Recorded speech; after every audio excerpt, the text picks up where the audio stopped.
Well, Chris, thank you so much for joining us today. And I want to start with your baseball career. Actually, you had a long, successful career in soccer, but your beginnings were actually in minor league baseball. So just take us back to starting out your career with a minor league baseball team and actually going through that minor league baseball team to become a team executive.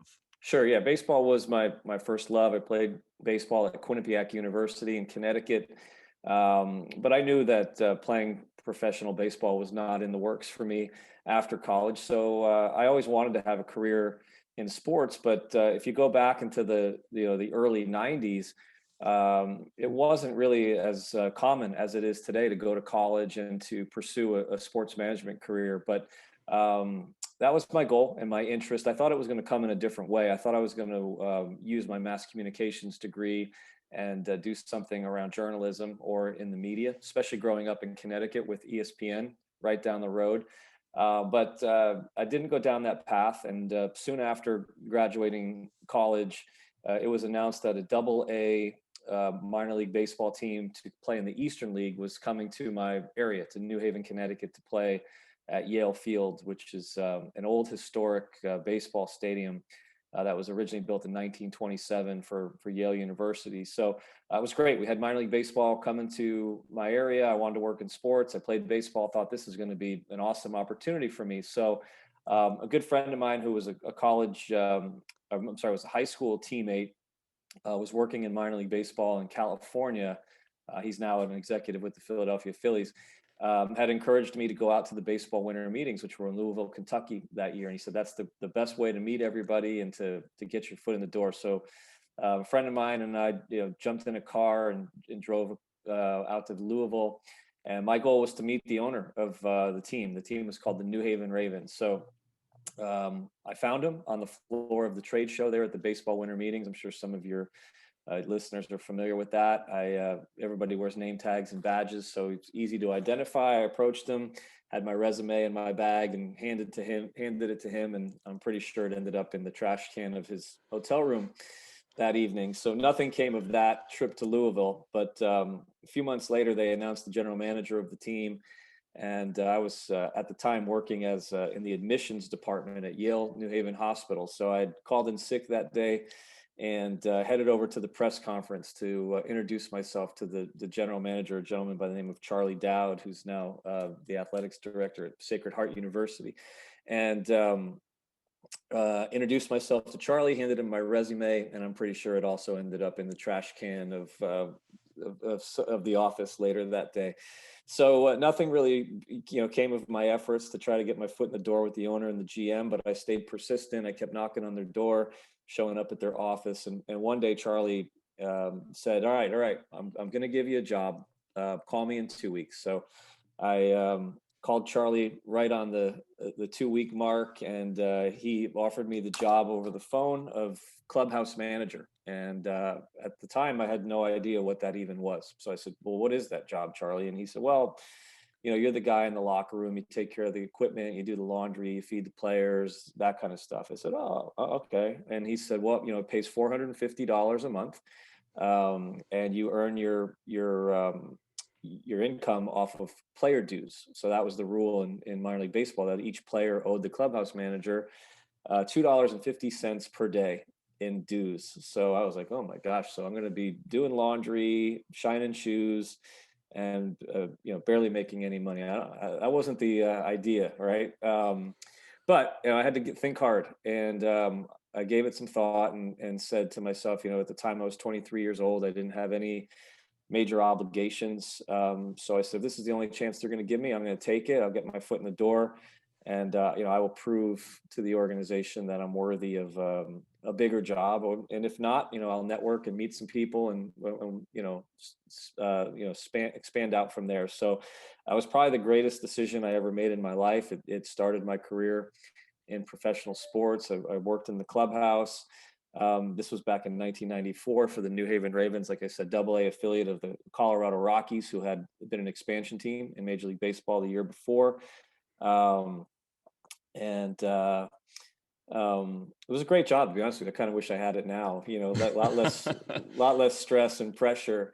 But I did what I had to do as the clubhouse manager, and then when the team was on the road, I didn't have any responsibilities. So instead of hanging out with my friends or going to the beach, I went to the office and I wrote for the program. I sold tickets, I answered phones, I painted dugouts, whatever, to kind of prove that, like I said, I'm more than a guy that can just wash jocks and scrub urinals here. So by the end of the year, I got promoted to director of operations for the club.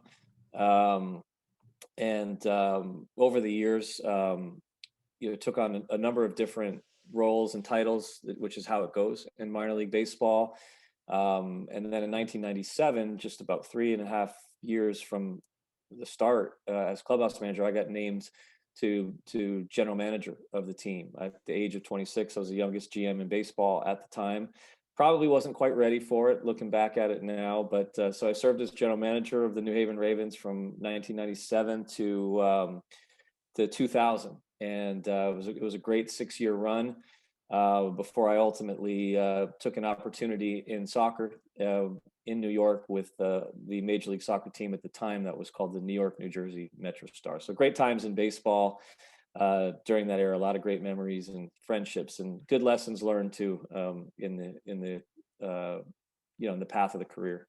Yeah, such a cool path, and so many similarities to my career as well. In football, I've been to those. You said winter meetings. I've been at those coaches conventions. The NFL coaches go to the Senior Bowl, which is a big kind of like gathering, essentially, of the pro coaches and owners. And so I've had those exact same experiences, and I'm sure my resumes also ended up in the trash of the hotel rooms. So totally identify with that. And you talked about kind of like having, at a very young age, this opportunity to be in team management. And I just want to hear just kind of about that learning process. Was this something, obviously, you wanted to be in pro sports, and was it something where you were preparing for this? And when you got this opportunity, you were ready? Or were you kind of maybe a little overwhelmed learning on the job? Just talk about learning team management at, like you said, such a young age at 26. Yeah, I mean, look, it's a great thing to think back and reflect on how that even happened. But what I remember is being very, very eager, and I wanted everything thrown at me. So I wanted to learn everything. I wanted to be a part of everything. I wanted to take on everything. So if something came my way, I was excited. If something needed to be done, I was like, give it to me. So I felt like again, over the course of that time, those years leading up to being the GM, I was doing sales and marketing and PR and communications and operations. Literally, it was a master's degree in sports management. I was taking it all in, and I was lucky in the sense that the general manager ahead of me, Charlie Dowd, was willing to allow me to do these things. Right? It was you take it, go for it, get it done. So gave the authority to make things happen and to learn. In fact, I had a chance um, at one point to leave the Ravens and go work for another team in Connecticut called the Norwich Navigators, which my friend was the general manager of, the same guy that I had mentioned earlier that I played high school baseball with, that was previously in California. The Navigators were the Yankees affiliate in Connecticut in a brand new stadium. We were the Rockies affiliate in an old 1927 stadium. So there's a lot of appeal to going to this Navigators team. But what kept me in New Haven with Charlie was that he let me do everything. And I really valued that. I felt like, there was going to be, I was going to get more out of that opportunity. It was a more challenging situation. Wasn't as sexy and all that kind of stuff. But I felt like, in terms of, I was going to gain a lot more out of being there. And I think luckily I made that decision as well, to be honest with you, because it was soon thereafter when Charlie decided to move on to another team and the general manager position opened up for me. But yeah, I probably wasn't ready. Again, if I'm being completely honest, looking back, 20 something years now, at that. But at the time I felt I was ambitious. I was confident. And I do kind of have I do have a memory of the first press conference, and how that was a bit overwhelming, just standing at the podium talking to the media as a 26-year-old. And it was an interesting story because I was a local guy. I played college baseball locally, and I'd come from the clubhouse to the press. So there was a lot of interest in that story. locally in a small city. Um, and then I remember right after that press conference, kind of going into my first staff meeting. Now, staffs in minor league baseball are like 14 people. At least they were back then. It's not. I think it's a lot bigger now. But standing in front of the staff for the first time and having to lead. So yeah, again, I was confident in myself. I believed in myself. But if I'm being honest, yeah, it was a little bit.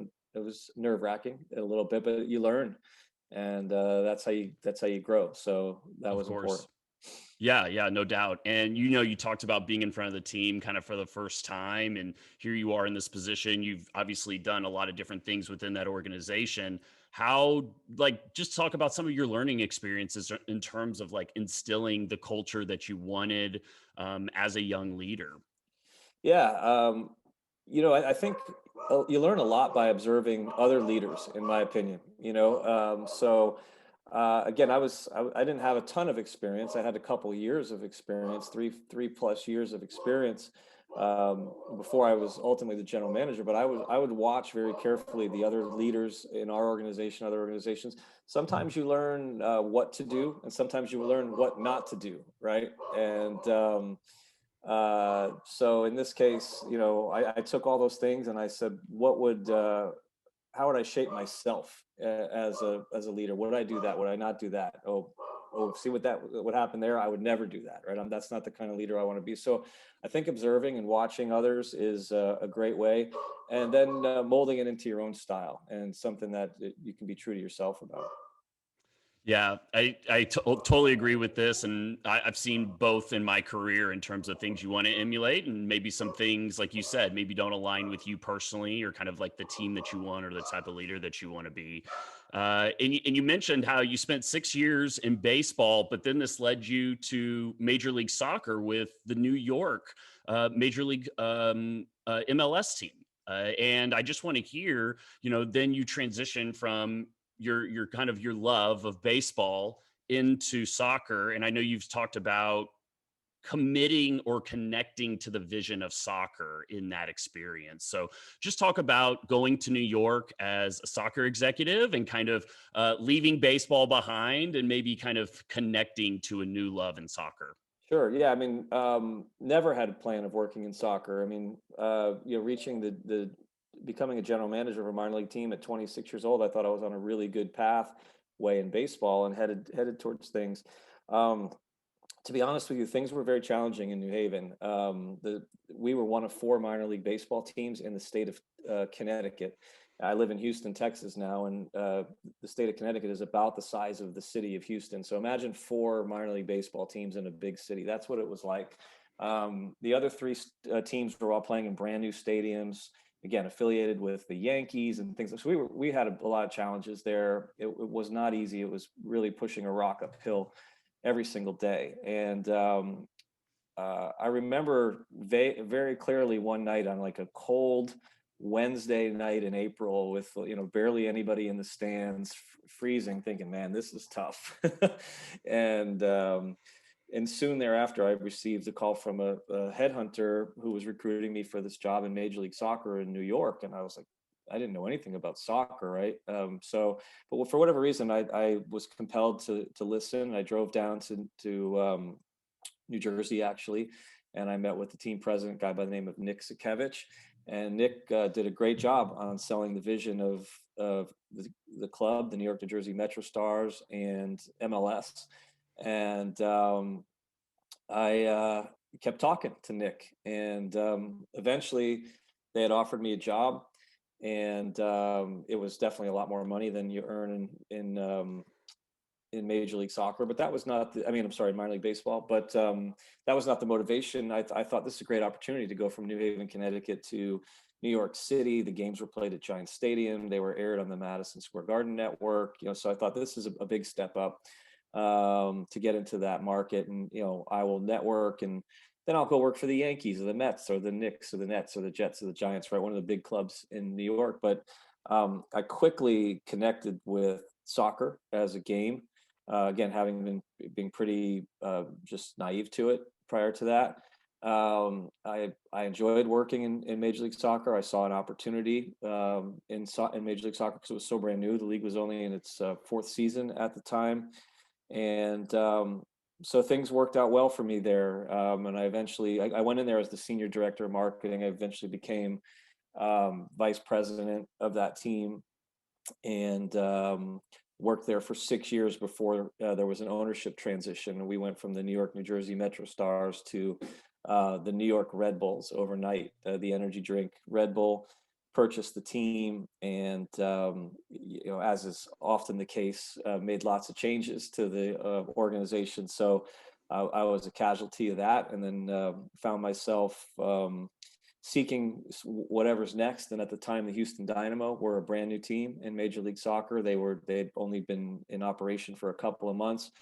AEG, the Anschutz Entertainment Group, had actually owned the New York, New Jersey Metro Stars and sold it to Red Bull, and they were owners of the Houston Dynamo. So they invited me to go down to Houston to be the chief operating officer of that team, help get that team off the ground. To be honest with you, I went kicking and screaming a little bit. It was really hard to leave the Northeast, but came into a great situation down here in Houston. Like I said, brand new franchise, building it from scratch. The president of the team at the time was Oliver Luck, who many people know. The son's Andrew Luck, but Oliver's had a great career of his own as an NFL quarterback and athletics director, and recently with the XFL. And again, got to do everything down here. Oliver gave me a lot of freedom and ability to do a lot of things that I hadn't been able to do previously in my career. And we ended up winning championships, building a relevant brand, a solid business, and a lot of it was foundation that I helped build. And Oliver left in 2010 to become the athletics director at West Virginia, which is his alma mater, and that gave me an opportunity to elevate up to team president in 2010, a role for which I served 8 years, helped build a brand new downtown soccer stadium. We got to a couple of championship games that unfortunately we didn't win. We did win the U.S. Open Cup, or we did 2 MLS Cup championship games we advanced to, but did not prevail. We started a women's team called the Houston Dash, built a practice facility. So a lot of great things happened, over the course of time. My 13 total years with the Dynamo, 8 years as president.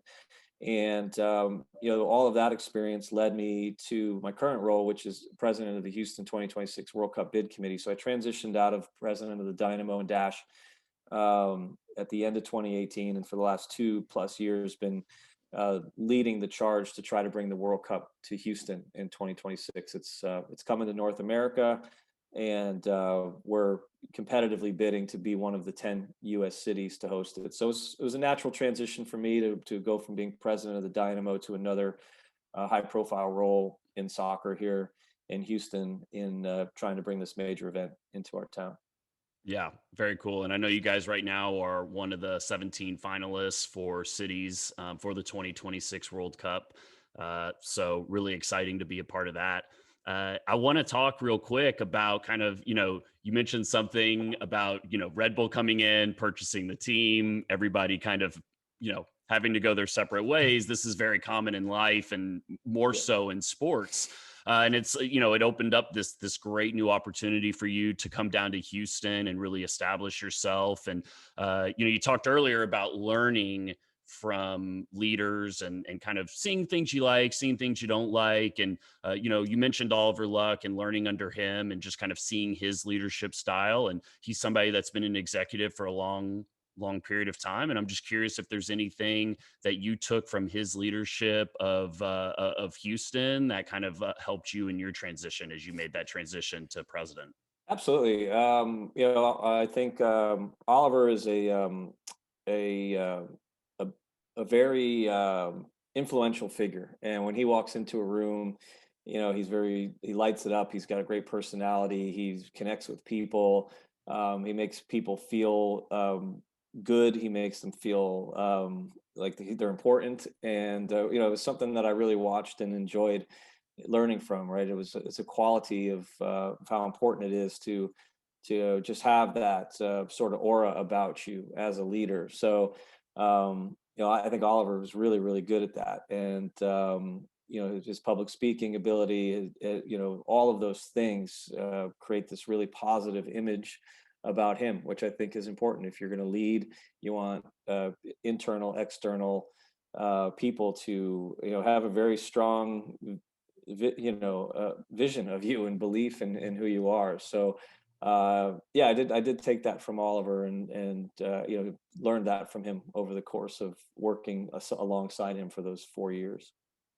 And when you were elevated to president and now you're in this role, and I just want to hear, like, how do you as a president, you're not necessarily dealing with the players day to day like a coach would, but as a president you're kind of setting the vision for the entire organization, and I just want to hear kind of like, how do you influence the culture as a team executive? Yeah, no, it's a great question. No, it's important. There's no doubt that vision and culture all start at the top, even from the ownership level to the president on down.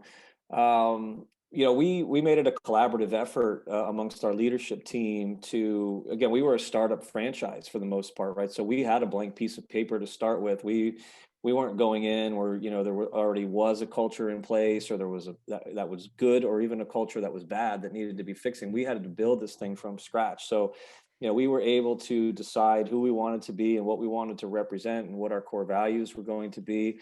The qualities and characteristics we wanted in employees that would help carry that.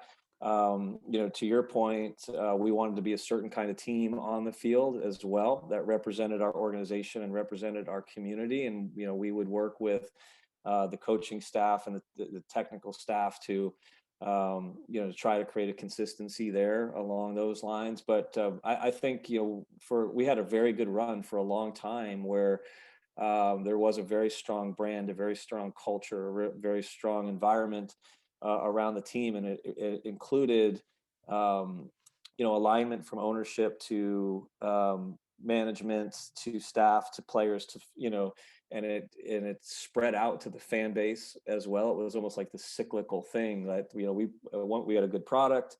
It excited the fan base. Created relevance. It made the product even better.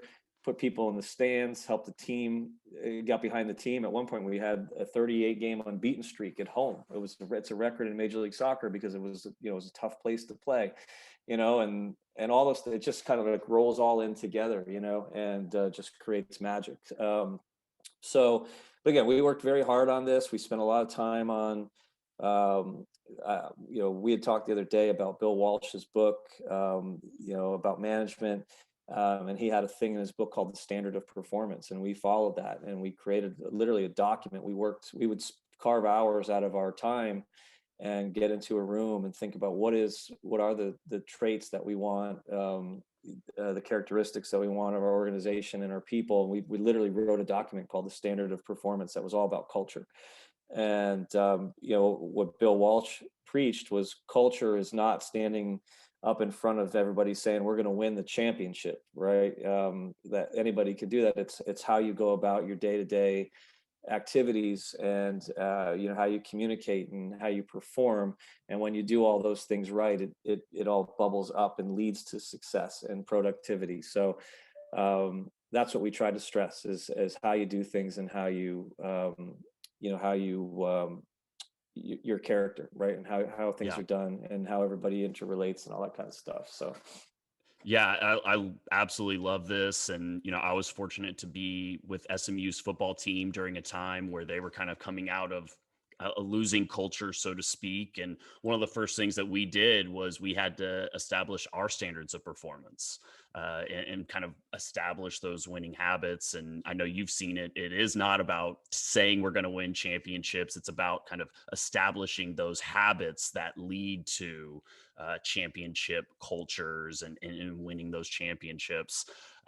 You talked about traits, and in this document, the standard of performance document that I'm gonna nerd out with you just for a moment, if you'll indulge me. Like, what were some of the traits that you were looking for in the people you hired?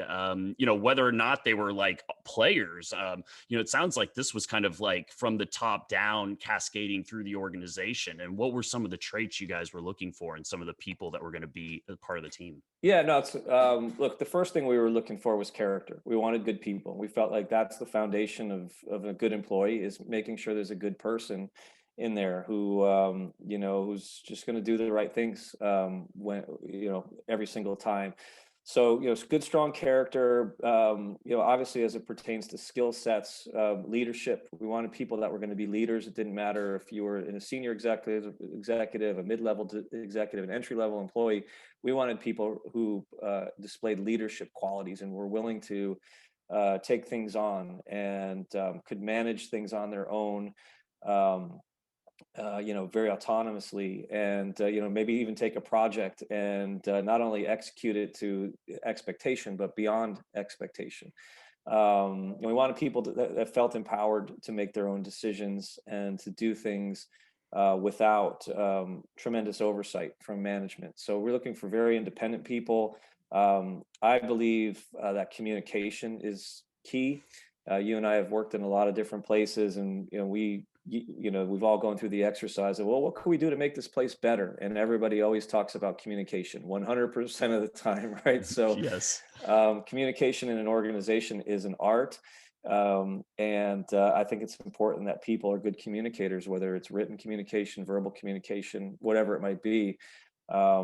Knowing when to communicate, what to communicate, how to communicate, all those things are very, very important, I think, in being a good member of a team. So, these are the kind of things that we were looking for. Of course, in certain positions, you need to have certain skills. You may need one skill for one position, another skill for a different position. And those things obviously come into account. But for the most part, we were looking for a certain type of individual that was going to be a great teammate and, hard worker. It's a tough industry that we all work in here in sports, and you need different qualities and different mindsets, I think, than certain corporate jobs that may exist, right? So you're looking for that kind of person that's going to come in and fit very well in those situations.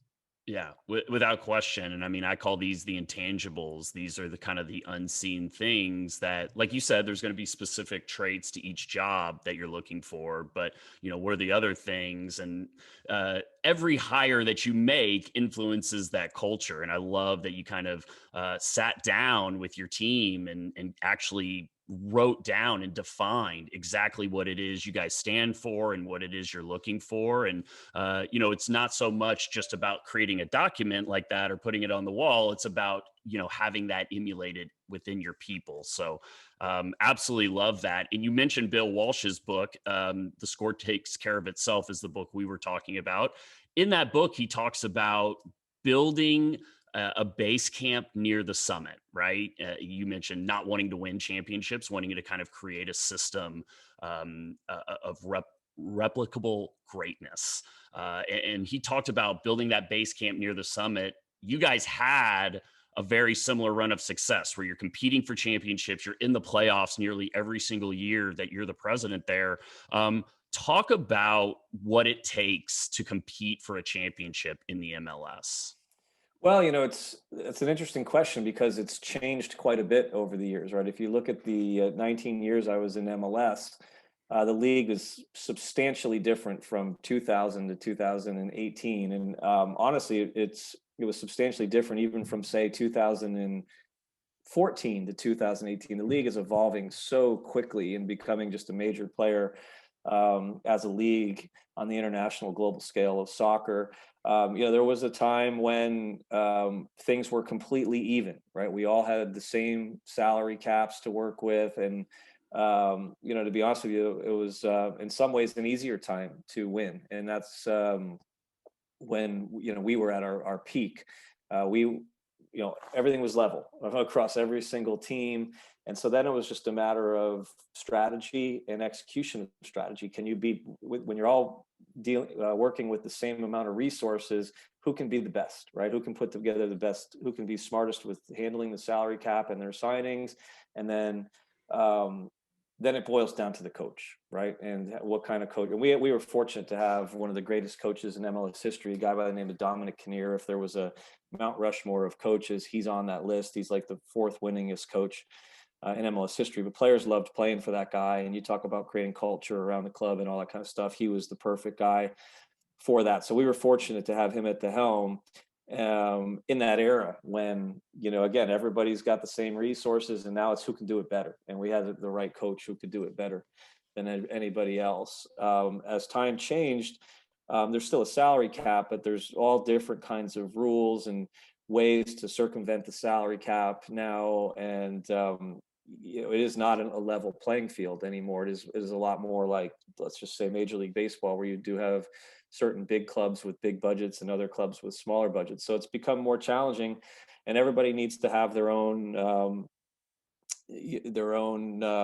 philosophy and plan and strategy in terms of how you're going to win with the resources you're given.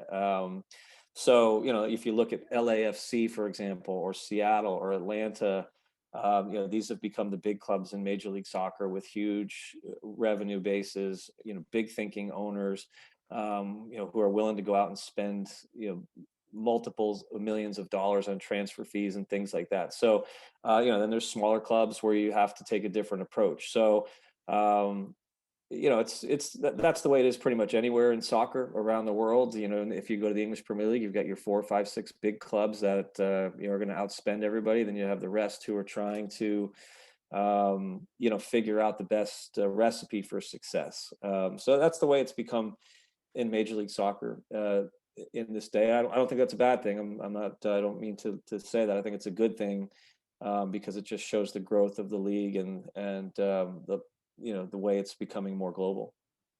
Yeah. And I mean, just like in business, and this is very true in sports, you can't just operate the exact same way you did 20 years ago. You need to evolve, you need to innovate. And it sounds like that was definitely the case in Houston.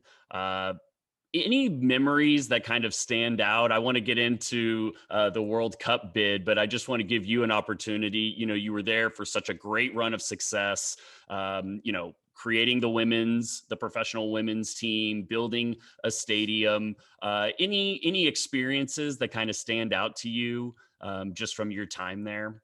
Yeah, there's a lot. Certainly you're always going to look at the 2 championships that we won. We won in Dallas. We won on penalty kicks to beat the New England Revolution.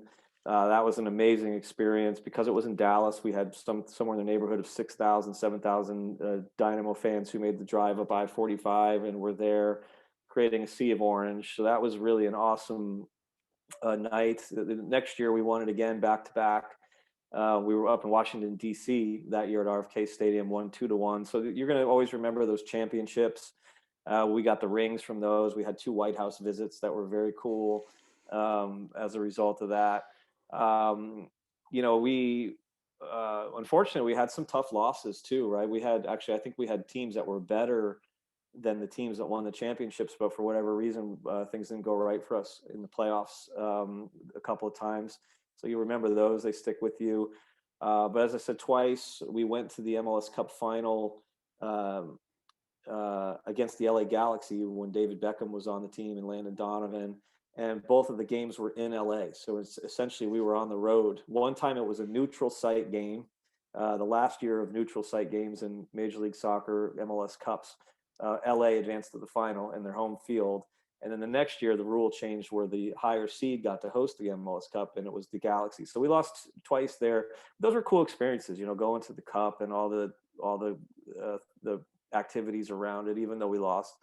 But it was fun. But opening the stadium was incredible. The whole process. I mean, from getting the deal done to groundbreaking, to being a part of the construction, seeing the stadium come out of the ground, being part of the design phase, to the opening day. And I remember the opening ceremonies of that game. All the everything on the field, the flags and all the ambiance and the crowd, the flyover, the national anthem, all that cool stuff you remember. And then we won that game 1-0. So that was cool. And to your point, I remember, starting the women's team is something I'm proud of. The first ever Dash game was fantastic. The crowd, the energy, but we also had another great Dash game. Carly Lloyd was on our team.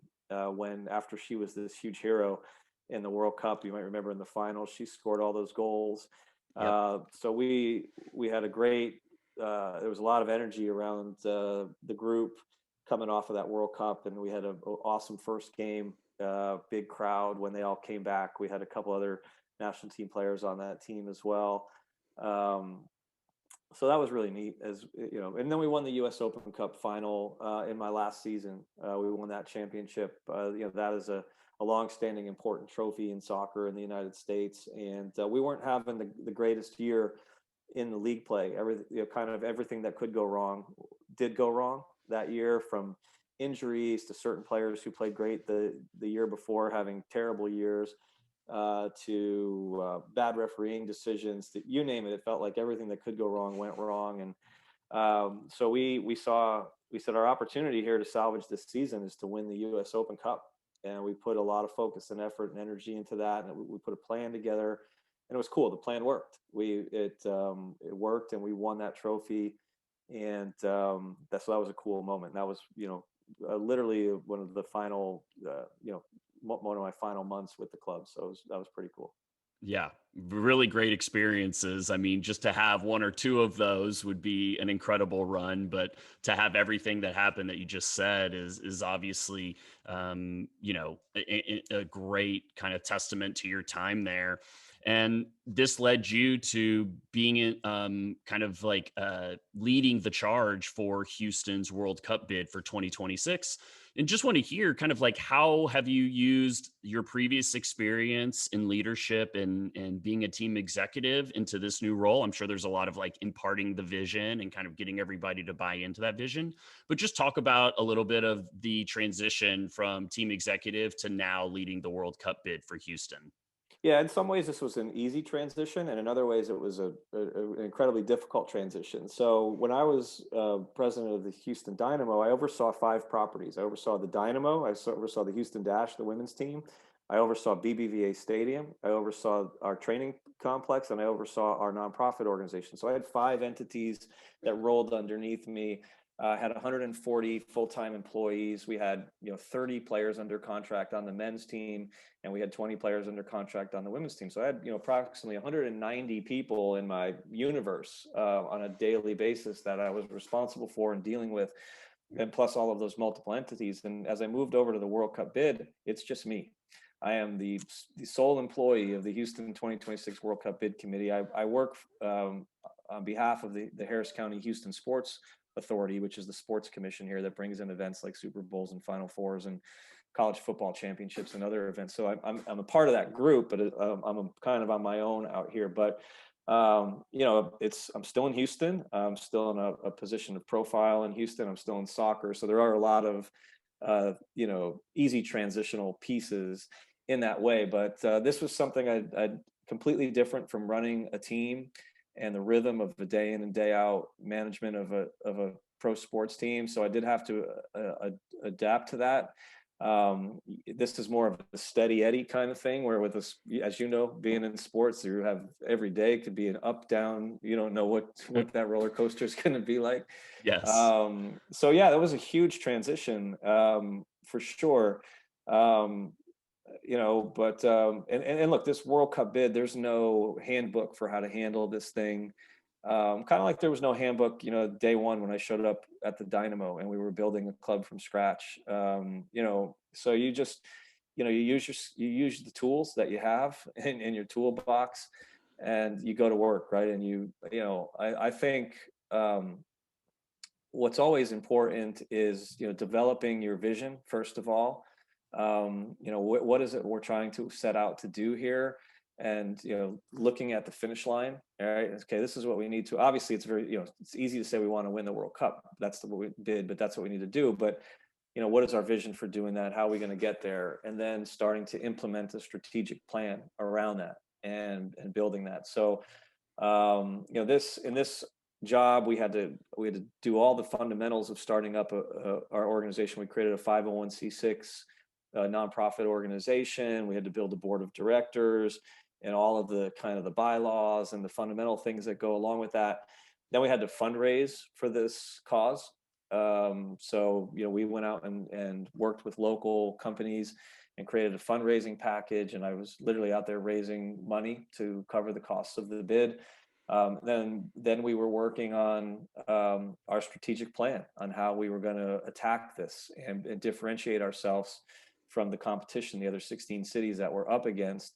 And then we were, as part of our strategic plan, we created a legacy program called Winning Through Soccer, which is about growing the game. It's about defending human rights and protecting the environment. And so, again, put together all the moving parts to that. And those are things that you don't necessarily get to focus on when you're running a pro sports team. You're thinking about profits and losses, wins and losses, and all these other things. So a lot more of on a legacy side kind of thing. So it's been a great experience, been a learning experience along the way, getting to deal with a lot of new items and meeting a lot of new people. The World Cup is obviously the most popular and prestigious sporting event in the world. So almost anybody is willing to talk and support as they can. So it's been cool. It's been a very cool experience. Yeah, and it sounds also like a perfect combination of your previous experiences. You talked earlier about kind of doing everything at New Haven with the minor league baseball team that led you to being the GM there, and then you talked about in Houston and in New York, kind of having multiple roles that you were involved in, and it's almost like this role right now is kind of like a perfect confluence of everything that you've done to this point. Yeah, I mean, yeah, you're right. I mean, again, there's a fundraising element. I literally, had to put together my own PowerPoint decks and sales strategies and go out and raise money and and put on events that to bring people to them and get them excited about what we're doing. I deal with mayors, I deal with county executives, I deal with CEOs. There's marketing, there's PR, there's all that. And yeah, you're right. I have to do it all myself. I mean, I had to learn how to do a PowerPoint presentation, to be honest with you. So yes, it's a very hands-on role. And it's, like I said, it's been really, really good though. And we're looking forward to the next 6 months, which will be, it seems like this campaign will be coming to an end, and FIFA will be taking to a decision probably by the end of the year. And we're hoping, with our fingers crossed, that Houston is one of the 10 cities selected. We know that we're more than capable of hosting an event of this size and scope, and we know we've got all the right elements. It's just hoping that the right decisions are made in the end. Yeah, no question. Yeah, very cool. And I really appreciate you taking the time today. I do want to wrap up with just one question. Obviously you've got the chance to see a bunch of playoff games through Houston and their major league team.